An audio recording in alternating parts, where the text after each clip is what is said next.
So I'm really, truly honored to be standing here in front of you today. And what was that? Oh, we're not actually showing anything. Okay, go ahead. I'm gonna let. Thank you. But I'm still honored. And actually, while we're fixing this, I just want to say, what I'm honored about is that I'm speaking a lot around the country, and I'm going to admit to you that I actually just looked at the actual title of this conference, and now I don't have anything. Oh. We're having technical difficulties, but we're getting there. Health and spirituality. I really have to say, and again, it's really great that Betty's here, because even though I've been practicing palliative care now for how many years? About 10 years, I think. Yes, 10 years exactly, 2008. And I've been working with Betty for that whole time. It's really taken me, I'd say, far too long to understand the deeply important piece of the spirituality attention that a palliative care team brings. And I've been speaking, I was just going to tell you that I was in New York City a few days ago speaking at an interfaith meeting at the Jewish Theological Seminary about how faith communities should think about the end of life and think about preparing for the end of life. And I realized that, and I admitted to this large group that it's an embarrassingly late realization for me to understand that the physical attention to suffering, which is part of what a palliative care team does, is really only one small part. I used to think it was the primary piece, and I'm actually realizing as I watch Betty and as I learn myself how to provide more spiritual attention, how critically important this is, and frankly, if not more important than the physical attention that we bring as a palliative care team. So now, what I want to do is talk to you today specifically about the history and context of how we have developed the situation that we're in right now, which is what brings you all here together, which is a lot of suffering and a very non-human focused approach to caring for patients at the end of life. Why? Well, people, as we know, are dying very poorly in America, even though there is this rising movement to combat that. And their families are suffering. And the healthcare providers attending to them are suffering too, and are in great moral distress. And I am one of those, which is what brings me to this movement myself. So, I went into medicine to be like these guys and some gals. They were heroic. They were lifesavers. There was really nothing mundane about them.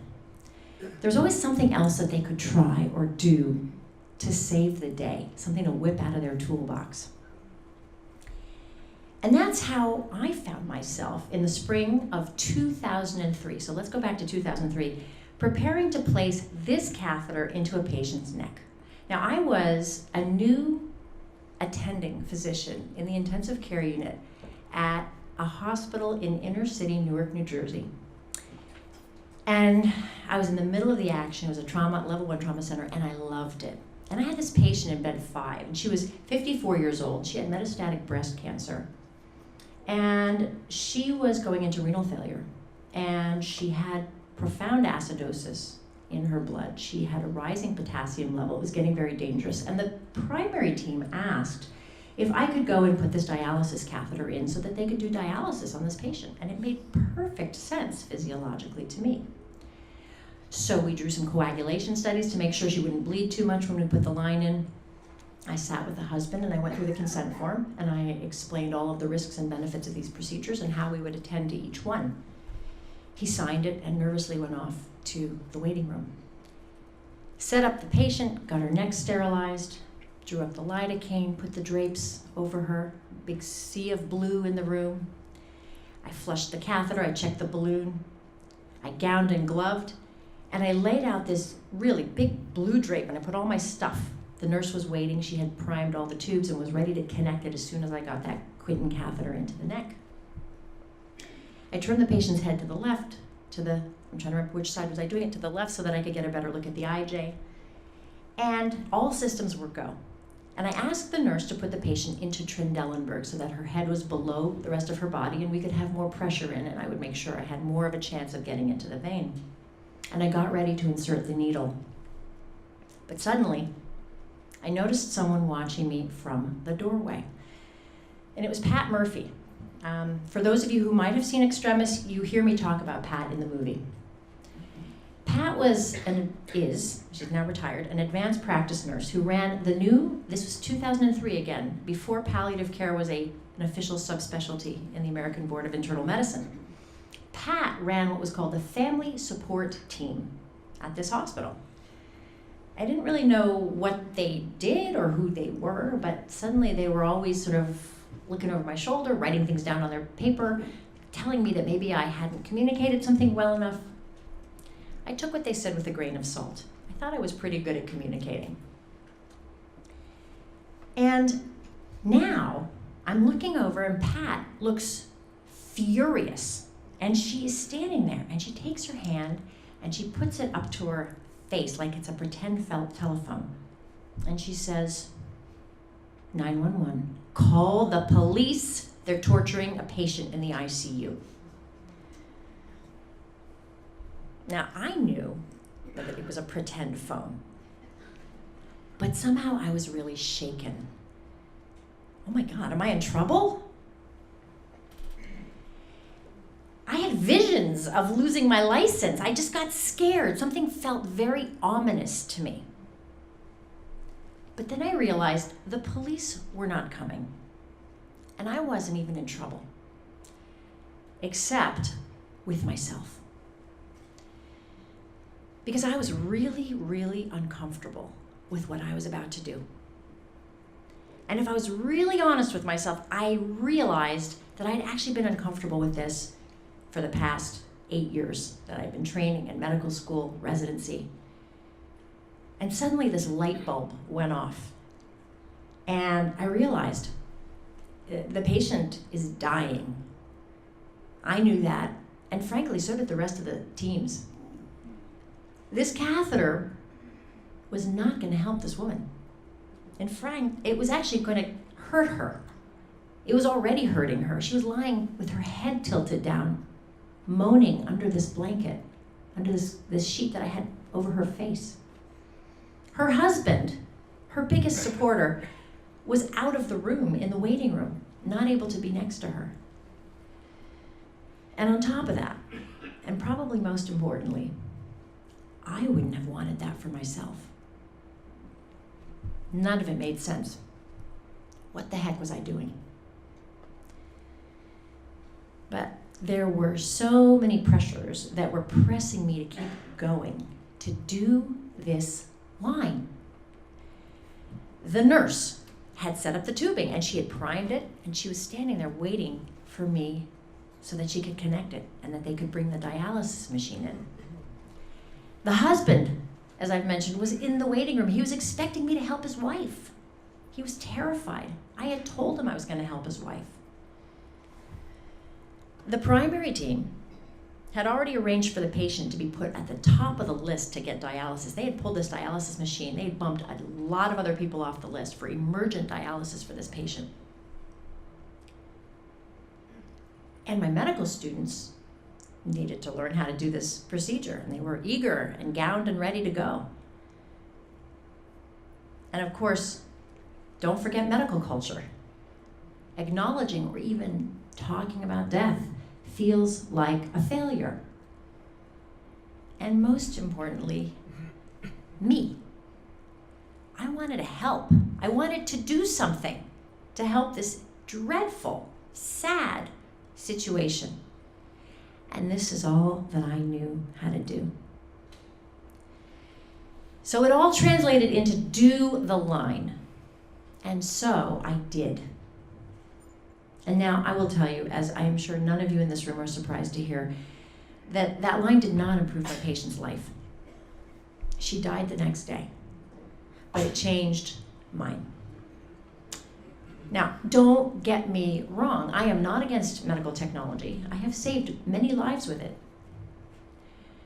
I have sent people back to their families, snatched people from the jaws of death. I mean, remember the iron lung? Most of you are too young to really remember it, but let's talk about miracles, right? In the 1940s, thousands, I'm not even sure if it was hundreds of thousands, but certainly tens of thousands of young people who would have died if not for this machine. And by the way, I don't know if you know that this was created, I think in 1928, from two engineers at the Harvard School of Public Health, I believe. They pulled a machine out of a vacuum cleaner, and they just engineered this thing to reverse suction and to create this negative pressure chamber that would inflate people's lungs rhythmically. And they really, it was lucky that they had created it, because then when the polio epidemic came along, it saved all of these young people. They went back to live their lives, normal lives. My Auntie Fanny lived until she was 85 years old. She would have died if not for the iron lung. Same time, in the battlefields of World War II in Korea, they were learning how to use, doctors were learning how to use technology and catheters to save lives of soldiers on the battlefield. They would actually bring these shacks, temporary shacks, 10 miles within the fighting, and they would scoop soldiers who were hemorrhaging, who were in septic shock, and they would bring them back to these shacks, and they would resuscitate them. And many of those soldiers, again, unprecedented, went back to live their lives. Something extraordinary was happening. Recently, think about this is the 30s and 40s and 50s. It was heroic.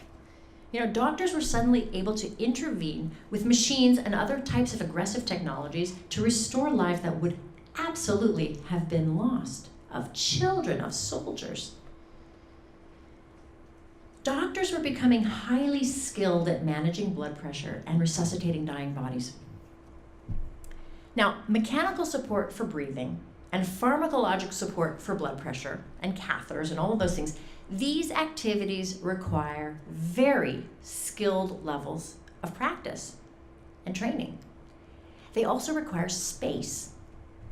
These machines are big. The intensive care unit was born. And in 1958, Johns Hopkins, first ICU was really started. And by 10 years after that, almost every hospital in the intensive care in the entire United States had an intensive care unit. And by 2015, more than 6,000 ICUs are accounted for by 5,000 hospitals. And that growth continues. According to the American Hospital Association's 2014 survey, almost 1 out of every 9 hospital beds is an ICU bed. And that's an increase of 15% from 2006, between 2006 and 2014. Now there's a veritable vegetable soup of options. Like ICUs are spawning.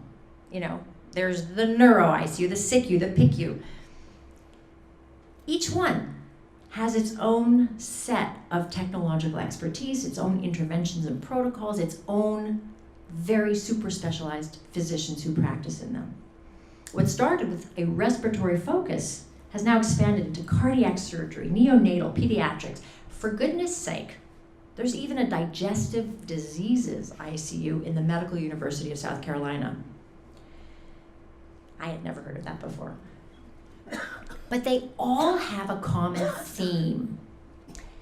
They all center, and actually new ICUs that are being built now have actually got this column. It's a utility column, which sits in the center of the ICU, which shows what the high focus of an ICU is about. It's about this technologic utility column.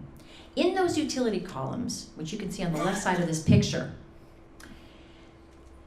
there runs suction, oxygen, compressed air, and a whole lot of other types of things that one might need to use for a patient who might deteriorate physiologically. And by the way, the bed just slips right in next to this utility column and plugs into place. And there's power strips and all sorts of things. In some ways, it kind of reminds me of a conveyor belt. which is what? It's an automatic, repeated set of processes that move towards a predictable goal. You know, Henry Ford, his goal was making cars more efficiently, and they churned out a lot of Model Ts. And the ICU, the goal is to improve organ function, to fight disease, and ultimately to prolong life. And now for a person who might get better, you want this rapid fire invasive treatment. But for those who won't, those who are dying, the experience becomes what I call the end-of-life conveyor belt. And this is a belt that's destiny and goal is to prop up organs as they fail sequentially as a patient begins to die. It's something that traps the dying on machines, most of whom will never regain enough strength to again live independently of those machines. And as my training and early career went along, I realized that I was seeing this too often and that I was actually a participant in this conveyor belt. Now, the patient in bed 5 was my turning point. Now, if I'd been working, anybody ever hear about this idea of stop the line on the Toyota? Yeah, okay, I see some heads. If I'd been working at Toyota, I would have been commanded, the culture there would have commanded me to stop the line if I saw something that was giving me doubts or that was potentially compromising quality.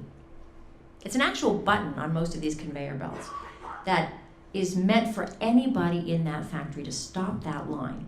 And it actually, that particular philosophy, that approach, is what is responsible for that industry's extremely low rate of defects and mistakes. But what better place to avoid mistakes than when treating the most vulnerable of our population? Now, 15 years ago, we didn't think that way in the ICU. We didn't think about stopping the line.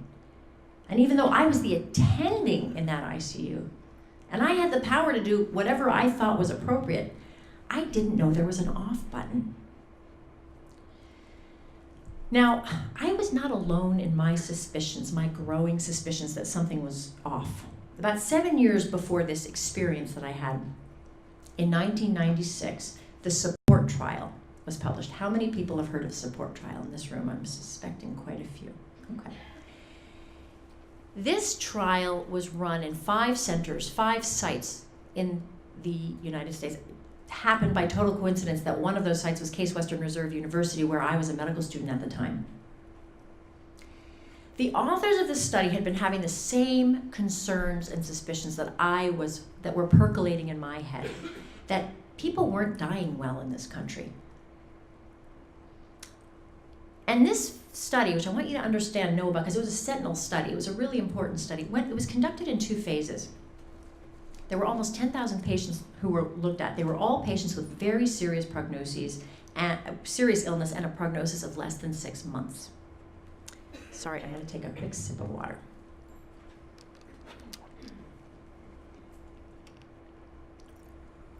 It was done in 2 phases.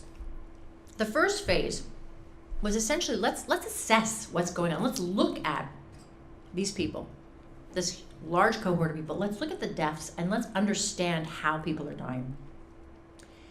And once that determination was made, the second phase was intended to intervene and do something different to try to improve it. I'm going to give you a spoiler alert. It wasn't good on either account. First of all, phase 1 showed us 1,150 deaths, by the way, were included in this. They looked at 1,150 deaths over 6 months of this study. And they found these patients who died had suffered from very poor communication with their physicians. Of 31 patients who had clearly expressed to the study team that they wanted a DNR status for their code status, only 47% of their physicians knew that.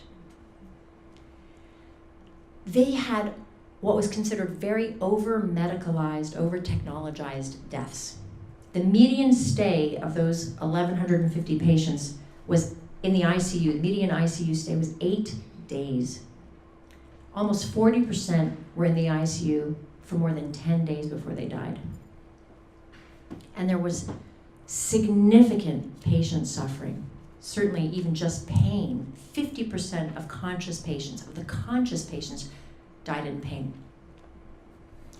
Now phase 2, this interventional piece, the intervention was they had serious communication with those patients using social workers, psychologists to talk about their preferences and values. And then they fed this information back to the physicians caring for these patients. They gave them a huge amount of information about who these patients were, what they cared about. No change in any of the measures that we saw. It didn't help. And disturbingly, these conveyor belt deaths are continuing to rise to this day. Joan Tino, who's a very well-regarded healthcare researcher, has been studying large cohorts of Medicare data since 2000. And she found that in 2005, 24% of patients were living or dying in the ICU or just very recently discharged. And that number has risen to almost 30% in 2015. That was just published within the past few months. What is going on? The support trial has been around for more than 20 years. We know that people are suffering. It's expensive. Why haven't we done anything about it? Why is it getting worse? Well, because it's complicated. It's very complicated. It's a multifactorial problem, and it's very complicated to solve. But I've taken a stab. It's a non-inclusive list, and I'm just going to march you through some of the things that I think are contributing. First of all, planning. Planning is the key to any outcome, right? Any good outcome should be planned for, especially one as existential as death and important as death. But we're not planning. Most people arrive in hospitals and ICUs without ever having discussed their preferences for treatment with their family, with their doctors. Why aren't we planning? Because you can't plan for a good death if you don't know you're dying. And a lot of people have no idea that they're dying. Okay, so why don't we know that we're dying? Why is communication so off between patients and physicians? Many complicated reasons. This is not the first, not the last. It's one of them. Human beings tend to avoid difficult conversations, not just about death, but about everything. Doctors and patients alike. Show of hands. Who here has really talked to your family the way you think you should, to the level and depth that you think you should, about your end-of-life wishes? Well, okay, that's what I figured. Not a very fair sample size. Okay, you're an unusual group. Let's just face it. This is selection bias at work. Talking about difficult things is hard, right? It's messy, it's confusing, it's sad. And on top of that, for doctors, it makes us feel like we've failed. And everyone, even doctors, wants to be liked. Imagine, you're in the hospital and you're really worried, okay? And a doctor comes up and says, hey, I'm sorry, there are no further treatments that I have for this disease. But then another one, we call him or her Dr. Wonderful, comes around the corner and says, okay, we can try this or we can try that and see how it goes. Well, who would you gravitate towards? I mean, that's obviously a way oversimplified version of the issue, but you can imagine. This 2015 study from Tanko in JAMA Oncology asked patients to observe 2 videos and rate the doctors in these videos on likability. One doctor, by the way, it says doctors in quotes because these were actors. One doctor had optimistic news, the other one had pessimistic news. And they controlled this very, very well. They controlled for empathy and gestures and all sorts of things. You guessed it. You know, the optimistic doctors were considered much more compassionate and much more trustworthy. So combine this reality with our collective tendency to avoid bad news. And you can imagine why communication, substantive communication is having such a hard time.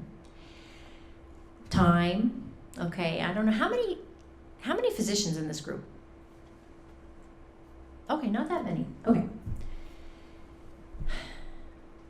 Another major impediment to transferring information is lack of time. And I want to tell you a quick story. It was during my pulmonary fellowship. It was 4 p.m. and I went to the waiting room to get my next patient. I still had 2 others behind her. And I was pregnant and exhausted. And this woman was an elderly woman with horrific end-stage emphysema. She was on home oxygen and she'd been very sick. She'd had multiple hospitalizations, and this was my first time meeting her. She was very frail. She couldn't walk more than about 30 steps without needing to sit down in a chair, so we were carrying a chair behind us to get to the examining room. She was so pleased to meet me and so happy to be alive, she said. She was one of the most compliant patients I've ever met. She did everything her doctor told her, and she was absolutely convinced that she was going to keep things going. In fact, she had a plan to go and visit her daughter on the East Coast who was going to be having another baby. This woman couldn't fly. I didn't even know if this woman could really leave the house or if we should start arranging home visits for her. We needed to talk. I needed to find out about her code stat. I needed to find out if she wanted to be ventilated, if she went into respiratory failure. But I didn't have time. So I made an appointment for her to come back as quickly as I could. It was about 10 days later. But I got a call the next week from my co-fellow, and she was, as you would expect, intubated in the ICU, and she never got off that ventilator. So time is a very big problem, and the infrastructure of most practices does not allow for us to really take the time that we need. Nor, by the way, does it provide for the team approach to having this conversation. Because should it really just be the doctors anyways? No. So infrastructure, including time, is a big problem. Skills. They don't call these things difficult conversations for nothing. They require skill, which honestly isn't prioritized in most training programs. And skills are really only learned if they are valued and taught with rigor and practiced over and over. The way we practice our code protocols, the way we practice putting in our Quinton catheters. So these are just some of the reasons that patients aren't getting the information that they need and deserve. But there's other contributing factors to this serious public health crisis of bad dying in America. For example, the more is better phenomenon. Has anyone here heard the term the therapeutic illusion? This was coined in the 1940s by a philosopher who basically said, if we have technology, we feel we must use it. He was referring to the atom bomb at the time, or the hydrogen bomb. I think it was the atom bomb. We tend to believe, both patients and doctors, that more must be better, that it just has to work. And actually, as you can see, this very excellent, I would recommend, article by David Casaret in the New England Journal in 2016 is something to read. But again, this tendency to infer causality where none exists. This is where the title, All That Glitters, comes from this talk. Look at that. It's like a TV dinner. It's so satisfying. It's really, you rip it open, you unfold it, it's neat, it's orderly. There's a series of steps that anyone can learn with a little bit of practice. There's a beginning, there's a middle, and there's an end to how to do this procedure. Communicating difficult news, very different. Getting yourself to start is already difficult, but you have no idea where things are going to go.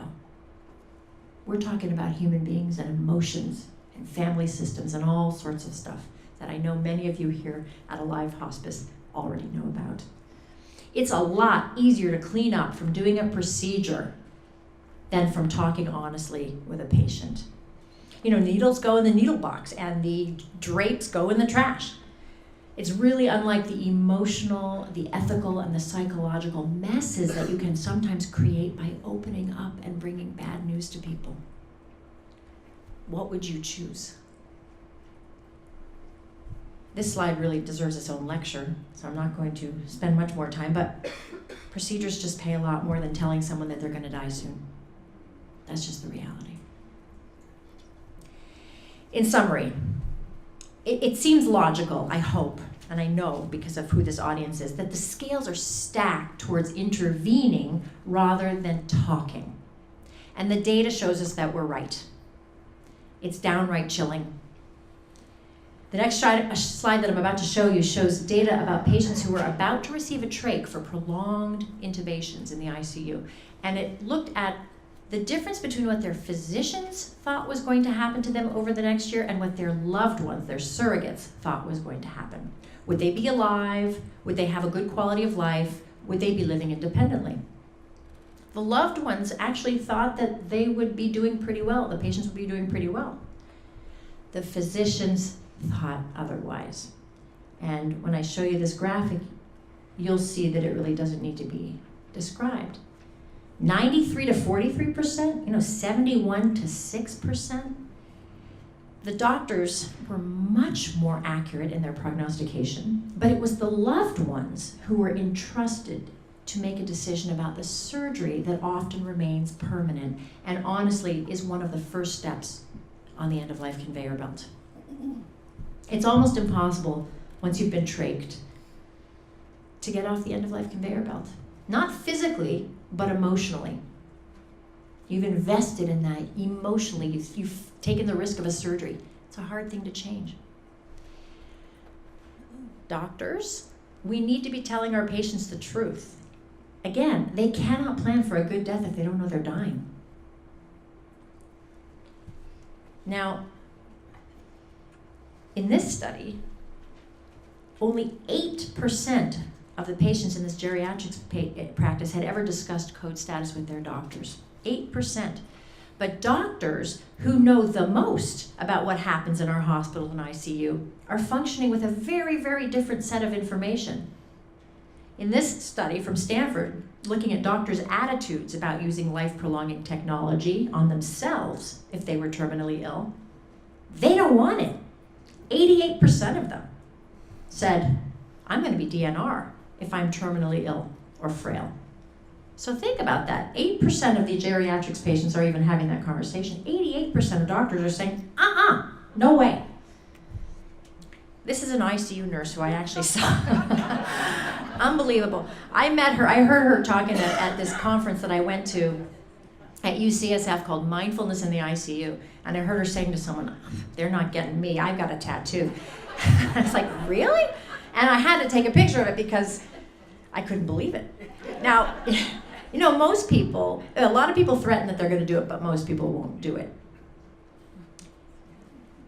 Here's the thing. Healthcare providers know something that our patients don't know. And we aren't giving them the chance that we have to opt out of these default high technology interventions. But there's another way. One that I learned from Pat, one that I learned from Betty, one that I've learned from the palliative care movement. Now, as you all know, one of the main aims and focuses of palliative care practitioners and palliative care practices is to enhance communication, right, between the healthcare team and the patient family unit. And not just the facts and the data and the consent forms, but the real stuff, the existential stuff, the psychological stuff, and the emotions that come with it. And what we know after 2 decades of information, data from the palliative care movement, is that this stuff works. How does it work? Intervening with communication tends to decrease interventions with life-prolonging technologies with no significant impact on mortality. Here's a study that demonstrates a dramatic reduction in ICU usage for patients who received a proactive palliative care consultation, again, with no change in their 30-day mortality. 191 terminally ill patients, 65 of those got usual care, usual ICU care, and the other 126 got a proactive palliative care consult. And those who got the palliative care consult spent about half the time in the ICU with the same mortality. And this other study that was done in the UCSF intensive care unit looked at how decisions are made with changing levels of the quality of communication. They have actually a thing called the quality of communication scale. And they found that when the surrogates of ventilated patients in the ICU were talked to and given different quality levels of information, the higher levels, the higher quality communication resulted in a lower amount of ventilation time. So for every 5-point increase in the quality of communication score, a 12% shorter time on life-sustaining treatment. And these were all patients who ended up dying in the ICU or in the hospital. So it didn't, again, change mortality.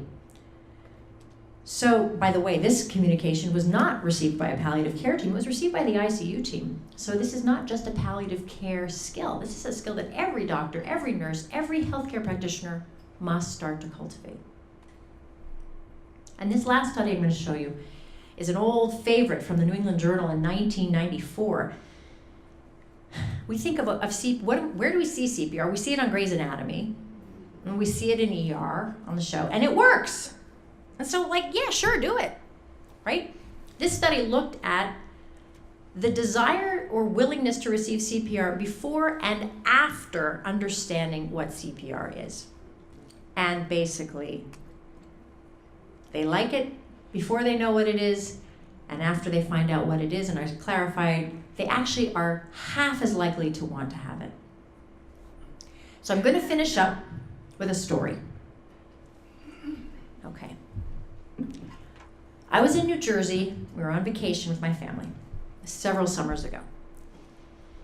A friend of a friend had been diagnosed with pancreatic cancer, and I knew about this. I'd been tracking this story for a long time. This man was a very powerful, very smart man, very sort of well-regarded businessman, successful. And he was fighting this pancreatic cancer with everything he had.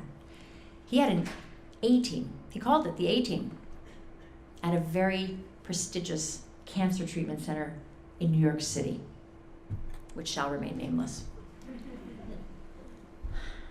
I had been recommending that they get palliative care input for a long time because it was a pretty serious situation, and I knew that palliative care accompanying his chemotherapy would be a good idea, but no, they would have none of it. But on this day, on my vacation, I was called by my friend saying, Jess, you've got to help us. He is completely delirious. He is in horrible pain. He's urinating all over the house. He's screaming. His wife is in a panic. What can you do? Can you help? So I got on the phone and I called her. It was sounding dreadful. So I told her, you've got to call 911. She said, no, I can't. He's supposed to go to get his next round of chemotherapy on Monday, and he can't. He will kill me if he's in the hospital and he can't get the chemotherapy. So I drove over to the house. And when I saw him, he was so delirious and in so much pain and so frail and fragile and cachectic beyond recognition that I felt he needed hospice services to manage his symptoms, which I had been talking about, certainly in the form of palliative care for a long time. When I said this to the wife, she looked at me with a combination of being aghast and being insulted and being frightened. She said, we're not ready for hospice. We're taking him for his next round of chemotherapy on Monday. He would be devastated. By the way, he was delirious. He couldn't even talk to me. I said, I said, I can't imagine him being able to go to the kitchen, let alone New York City, let alone receive chemotherapy. He's too sick. I suggested that we call the oncologist, this A-team oncologist. Surely, if he understood from another physician the state that this patient was in physiologically, he would agree that at least for now, chemotherapy should be put on hold and hospice services would be appropriate. She was terrified. She said, I think he's gonna feel like we're giving up. But she agreed to let me call and put him on speakerphone. And she stood in the back of the room like this because she felt that she was about to get abandoned by their A-team player. She was terrified. So I said to this doctor, this is the situation, this is what's happening. He said, well, I really would like to understand why his LFTs are elevating, and I'm not really sure that I understand exactly physiologically what's going on. I said, wait a minute. I said, right now, this man is profoundly delirious and profoundly ill. And I said, do you think that hospice would be appropriate? He said, no, I really think we need to figure out this and that. I said, okay, wait a minute, I have a question for you. How would you feel if we tried hospice for a short period of time, and if he got better, you've all heard this, right? If he got better, we can then go and do some more chemotherapy. That euphemistic, if he gets better, we can then. And the doctor, who is on speakerphone, said, well, that's not gonna happen. And the wife was right there. He's not gonna get better. So here he is with this whole treatment plan and more chemotherapy and no hospice, telling all of us he's not getting better. The wife was flabbergasted. She couldn't believe it. I mean, I could because, unfortunately, and I know many of you too, have seen this many, many times. We did call in hospice that day. They focused on his symptoms, and he very quickly, his delirium was resolved. He was calm, comfortable. And 2 days later, he died in his bed with his wife lying next to him, listening to classical music, very comfortable.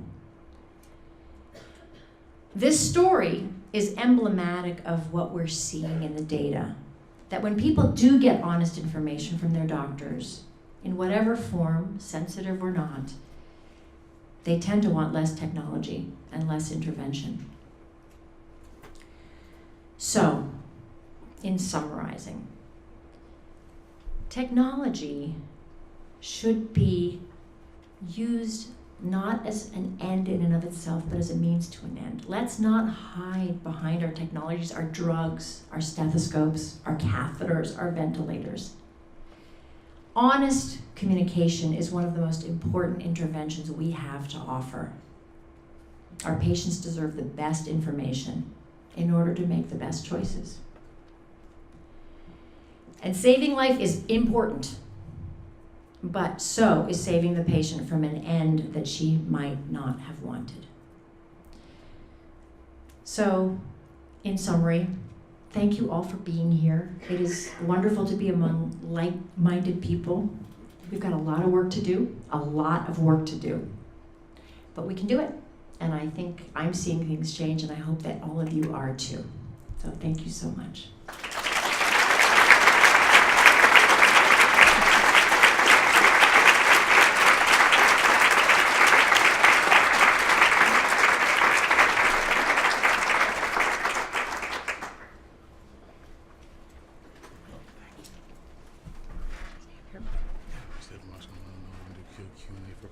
Oh, I'm happy, as long as you, yep, I love it. Can we give Dr. Zitter another round of applause?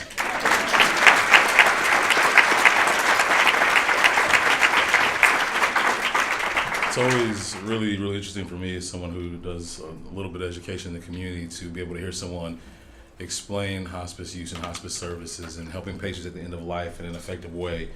A lot of times we have a lot of experts that will speak to you, but they'll speak to you in expert language, which was way over here.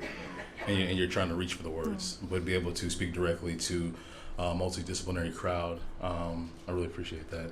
And so we're going to move into a few minutes of question and answer, about 10, 12 minutes, and then we'll, Dr. Zitter will also be available outside with Parnassus Books for a book signing. So we're going to go ahead and move into Q&A. I've got some mics for the audience, so you won't have to come up or anything. All right, so we got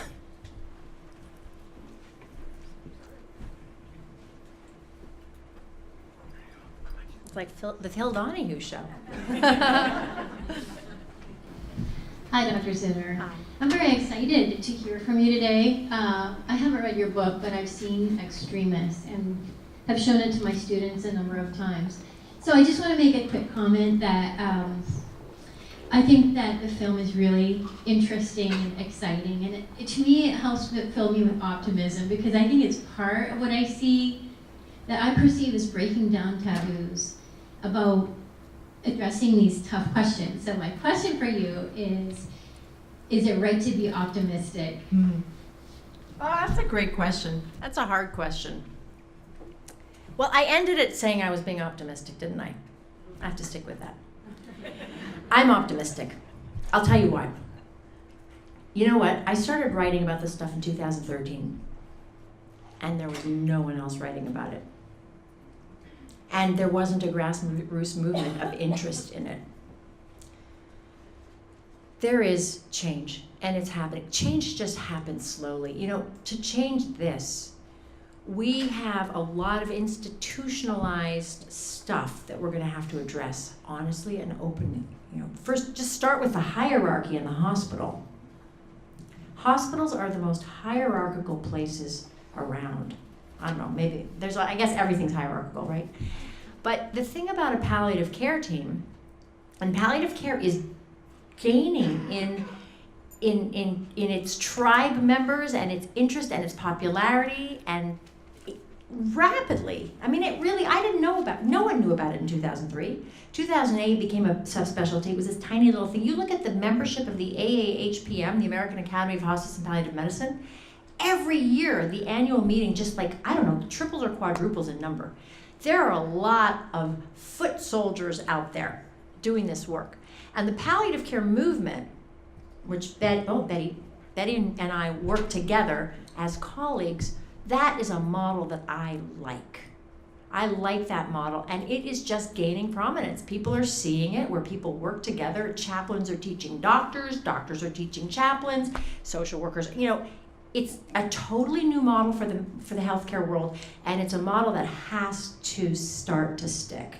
And I do think that in some places, I was just at Mass General yesterday speaking, and they are doing some great, groundbreaking stuff. They've got a whole crop of fellows. Some of them are nurse practitioners, and some of them are doctors. They work like this together. That's new, and that's exciting, and that is a break in the hierarchy, and that's going to start us going in the right place. So I am optimistic. It's going to be a long slog. A little bit of optimism, a little bit of pessimism.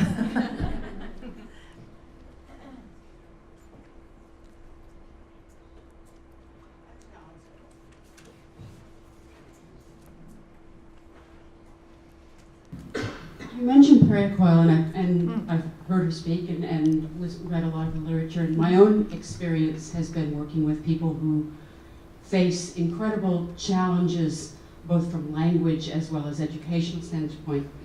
And I'm wondering what you think that we can do here locally to help give our patients and their families the power to participate knowingly in the kinds of conversations that we know need to take place. I share your optimism that clinicians are beginning to get it and are educating themselves. Yeah. But there's this enormous barrier to the people that we're talking to. Yeah. And we want this to be a partnership not only between nurses and docs, Yeah. and chaplains and social workers, but also all of us and the patient. But that's really tough. What more can we do to break down those literacy and numeracy barriers? Oh, there's so many more barriers, right? I mean, there's race, there's language, there's trust, there's financial, there's social variables, there's all sorts of things that come into the relationship between the healthcare team and the patient that are going to keep them apart and keep the decision-making not pure and what is the best thing for this person. There's so many things that happen. And the only way, here's the answer. This is going to sound trite, but I really think it's ultimately what it comes down to. Forming relationships. Now, I understand you're talking more on a sort of, I think you're talking about more of an agency level and talking to larger groups of people. But when we take care of our patients in the hospital, it's always about really creating a relationship one-on-one, two-on-one with those people, right? Agreed? Humanism, humanizing people. Or do you want to say something? It's important to have someone give the family story and then relay that story to the doctors and the social workers.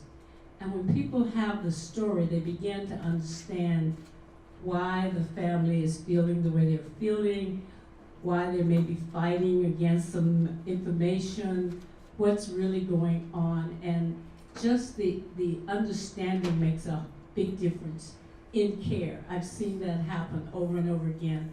And the doctors have thanked me for getting the story because it changed the way they listened and the way they saw and the way they understood the family and the patient.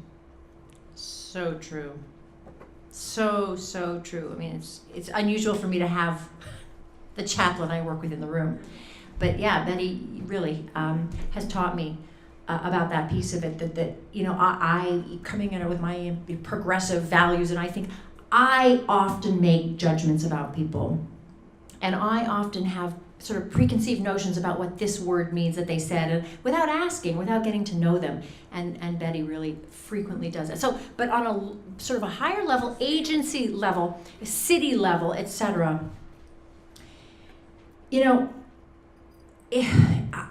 I don't know if I have an answer to it yet. I'm thinking about it a lot because I'm actually very concerned, and part of what we see in our population is a lot of racial inequities because I take care of patients in public hospital, and that's a big concern to me. And so we're trying to figure out, certainly in Oakland, what are some of the things that we can do, because as you can imagine, there's, again, so many reasons why it is, you've got a white doctor walking into a room with an African American patient, and what's that dynamic already setting up when you're starting to talk about big issues and and there's a lack of trust, etc. So how can we sort of serve the African American community to be more comfortable? One of the things that I have been doing, and Betty is very much a part of this, is we have something called the Alameda County Care Alliance in Oakland that is run by a woman named Cynthia Perilliat, who brings together, and I'm not sure if you're doing this here in Nashville, but she has decided that she wants to bring all the clergy of Oakland together, and that's why Betty's involved, to really do sort of in-services on understanding the end-of-life conveyor belt, what's going on in hospitals, all that sort of logistical stuff in advance, obviously upstream before people are in the ICU, so that from trusted sources in the community, people start to learn this stuff and understand it, and not have it from somebody when they're in extremis, and it's a white doctor walking into the room where there's already a setup for distrust. So I think that kind of out of the hospital work can be very, very impactful, and that's just something we're starting now, and I think I have great hopes for it. I hope that's helpful. Are you familiar with the work that Volandes has done? Oh yeah. Yes, Angelo Volandes has created a lot of videos that you can use to help people make decisions by showing a short clip of what are the benefits and the burdens of a particular intervention, and I find that helpful too as well. Yes. Just practically, like my husband and I, we have a will and everything, but practically, like you were saying, even if something happens to me today and my whole family knows what I want, just practically, are they gonna do what I want? Yeah. That's the thing. Like, how do we? But what you just said is really important. You said they know what I want, and that's the problem. Is if your doctors aren't giving your family honest information about your prognosis, which, as I have said, is very common, and you'll see it if you watch Extremis. then your family might know what you want, but they don't know where you are. And so it has to be a combination of exactly the work that you've done, which is really important, advanced care planning. And by the way, advanced care planning shouldn't just be about medical decisions, it should also be about human planning, like when you're dying, do you want to have music? Do you want to have it quiet? You know, who do you want in the room? Who should come? Those things are also important plans that people don't talk about as much. But all that advanced care planning is very, very important. But the communication piece with when you're in the hospital, when you do have a serious illness, understanding your different the different what if paths, and how likely is it that it's going to go this way, and how likely is it that it's going to go this way? What does going this way look like? What is an LTAC? What does it look like if I'm going to be living on machines in an LTAC, tied with my arms tied down? For some people, that's acceptable. It is. It's okay. But they need to understand what it is before they make a decision. People need that information, and the problem is that's a real problem is we're not giving it to you. I'm saying somebody calls 911 for me right now, and I'm like, they're gonna give me CPR. I don't want that. Is there some way to, just practically what? Yes, no, that's a good question. Are you saying you personally wouldn't want CPR? I'm not sure that I do. Okay, well, no, the reason I ask, and not to probe into your private life, but I will tell you something very interesting that's happening that I was talking about with some people. Everyone here, I'm assuming most people have heard of a POLST form. Anybody not heard? Actually, don't be embarrassed. Has anyone not heard of a POLST form? Okay, good. Thank you for saying that. So let me tell you, do you use POLST in Tennessee? We're in Tennessee, right? Where am I? Okay. Okay, sorry. I'm a little tired these days, too much traveling. A POLST form is called a physician order for life-sustaining treatment. And it's an actual physician order. It's signed by a physician. And it is essentially meant for everybody. It's meant for ER physicians, first responders, paramedics, anybody who sees you once 911's been called or once you've gotten swept into the hospital. And it is a form that says, essentially, you don't need to use it if you want everything done, because we will do that. That's what we do by default. If you are someone who says, I don't want certain types of life-prolonging treatment, you should fill out this form, because it is a legal doctor's order that basically would make it assault and battery if something was done that you had signed that you didn't want done. The thing that I'm finding that I find very interesting about the POLST form is that, and I'm actually on the National POLST Form Revision Project. I'm one of the consultants on it. And the POLST form is a very important protection for people who do not want certain types of interventions, because they will happen by default, as I've explained, the end-of-life conveyor belt. They just happen. The problem I'm seeing is that there's so many people, apropos of our optimism about the rise of the grassroots movement of dying better and everyone, people are filling out POLST forms who are young and healthy. And I'm thinking, wait a minute, do you understand what that means? The POLST form is intended for people who have life-limiting illness. People whose quality of life, if they were to have something happen to them, could never be back to a level that would be acceptable to them. It's not meant for people for whom recovery or return to a quality of life, likely return to a quality of life would be acceptable to them. It's not meant for those people. It's only really meant for people who are frail, dying, terminally ill, and who decide they wouldn't want those things. Many people who are frail, elderly, and terminally ill still would want to be resuscitated. That's as long as they understand what it looks like, as long as they understand what a long-term acute care facility and a ventilator facility look like, I support it. Most people don't. But what I'm noticing is more and more people who are young and healthy and aren't necessarily the intended audience for a POLST form are saying, I got my POLST form. And I'm thinking, wait, I don't know that you totally understand. So that's an interesting phenomenon that's happening. And we've got time for one last question right here. Or right here. Oh. Right here. Orange sweater. Was that orange? I can't see. Candy corn. Hi, Dr. Zitter. I am an ICU nurse in a cardiothoracic surgery unit. And I'm very familiar with, your book really spoke to me as someone who's very familiar with sort of the conveyor belt of treatment. And as a nurse, I work so closely with patients who go in for surgeries, who have trusted their doctors with their lives and who have hoped for the best. And often, or sometimes, complications make it such that that's just not possible. And when I read your book, I was just so very struck, having witnessed a lot of what you described, the amount of courage that it must have taken for you to just start this whole process, and professional courage is kind of what I'm talking about. As a nurse, you know, there's a hierarchy, and the doctors really direct the treatment, and I know a lot of us as interdisciplinary professionals don't feel the same authority that physicians have, and to speak up and to really challenge a treatment plan and to pull the line, stop the line, does take a tremendous amount of courage, because you really are saying, you know, I know enough to say maybe we should not be doing this, or, you know, sometimes it's seen as going behind the physician's back, talking with the patient. You know, we deal with a lot of, you know, hierarchical issues, you know, sort of below the physician level. But even I think, you know, as I observe, you know, residents and fellows who all have to deal with that hierarchy, and attendings who have to deal with folks who have different levels of experience, the amount of courage it takes to really think, say, I know, you know, this is something we should examine. I was so struck, and so I have so much respect for the amount of courage that you had.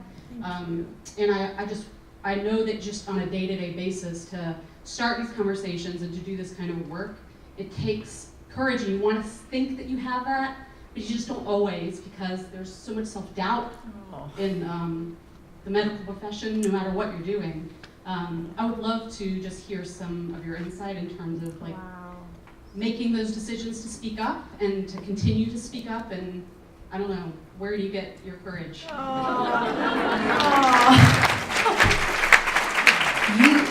have a lot of courage too. First of all, thank you for asking that question. I'm glad Betty's here, because Betty has watched me over these. You're right. It's taken courage. I don't think it's been very hard. I'm going to be honest with you. It's been very hard. And I actually have been traumatized by it. It's the honest truth. I come into the palliative care office crying a lot of times. And it's very hard. Some places are harder than others. Some environments are less hierarchical. Some environments are more collaborative. Some environments make it okay to dissent or to ask or to question. Did you see Extremis? Okay. Did you see the scene where I was fighting with Dr. Bargava? Okay, she's a really good friend of mine, by the way. It took us months to get over that. I don't even think we fully processed it. It's not just being at a quote-unquote lower spot on the hierarchy, whether you feel that you're nursing, you're the ICU nurse, and you can't really say, hey, attending, I don't agree with what you're doing. Or you're the resident, and you're like, you can't say, hey, attending, it's not just that kind of courage, because that's real courage, and in some ways, you're sort of in a no-win situation with that, because if a hierarchy is very established in a hospital, what are you gonna do really, right? If you're a resident and you don't want to be, you know, labeled by the attendings who are in charge of your evaluations as the troublesome resident who's always, who is this uppity resident, et cetera, et cetera, et cetera. You know what I'm talking about. But even for me as the attending ICU doctor, it is hard in this environment. I wish you could have been at my talk yesterday at Mass General, because I talked all about this. It was all physicians, and I was talking about the courage that it takes for a physician to disagree with another physician. It is very hard, because in that scene with Dr. Bargava, I was explaining to this group at Mass General yesterday, it was a huge fight. In fact, what you see on the film was it wasn't a reenactment, it was a continuation. The day before, the fight had been so bad, she was angry at me, that we had asked the filmmaker to stop filming. if you feel that you're being judged by your colleague as, I'm giving up, I'm letting Donna die because I'm talking about extubating her and not tracheing her, and she felt that I was saying, you're just too aggressive. What kind of an aggressive doctor are you? You know, she knew as well as I do that the Donna was never going to get extubated. That's so deep. This is deep, deep emotional trauma. It's easier just to put your head down and trach the patient. It's just easier because it is really awful. And there's a lot of like consultation etiquette issues and who owns the patient, and you've got a film crew behind you. Do you think you're so great? I mean, there's a lot of stuff going on here that happens, that plays out in hospitals everywhere. And then there's the oncologist talking to the palliative care doctor, and the oncologist is going to go on in and offer another thing, and the palliative care doctor wants to talk about offering hospice, but they can't do anything until they figured out if the oncologist is not going to offer another 6, 7, whatever line treatment. All of this stuff is playing out all the time in our hospitals, and what the problem is that we're not collaborative. We're not collaborative either going up and down the line in terms of the professions, you know, doctor, nurse, chaplain, whatever. We're not collaborative even amongst ourselves at our different levels because everyone's afraid. There's so much stress, there's so much trauma, and it's so painful to watch people suffering that everyone just wants to do what is going to cause the least amount of conflict. So I don't know if that's an answer to your question, but you're right. And you're picking it up, you're picking up the fact it's not just courageous of me, it's all of us who are standing up. I think palliative care and hospice, I actually said this yesterday to somebody, are like a new rebellion against the medical system. It's saying, we can't do this anymore, it's not working. And I'm just so lucky that I found palliative care because I don't know what I would have done if I couldn't have had a rebellion of some sort to express myself, because it was just I was creating so much moral distress. So long and rambling answer to, I hear you, and we just need to all be courageous together and just keep moving forward. That's my answer.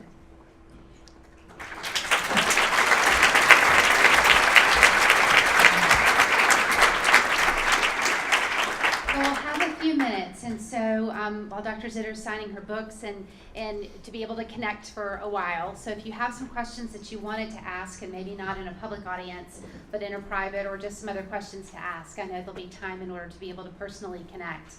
So I want to say thank you for taking a time out of your schedule, which is crazy and wonderful and everything. You've taken the courage in order to be able to make this a national movement. And I want to also be able to say selfishly here, for Alive Hospice in our national community, how proud I am when I see the participation in this room, that we have a community of healthcare providers and community members and clergy that are willing to be able to look at this topic differently than where it's been in the past. I'm proud of the fact that Keith leads quarterly clergy breakfasts. So you were talking about that, so that we can bring clergy in smaller, intimate groups to be able to talk about these issues and hopefully be able to provide training. I'm proud of the fact, from an advocacy-focused perspective, that HCA Foundation has teamed up with us to be able to connect with members of our community that don't utilize end-of-life services proportionately to the typical white Anglo-Saxon American that uses hospice services. So focusing on the African-American communities, focusing on the Hispanic communities, and focusing on the immigrant communities and all the barriers culturally, from a faith perspective and otherwise, that go into a fear of this system.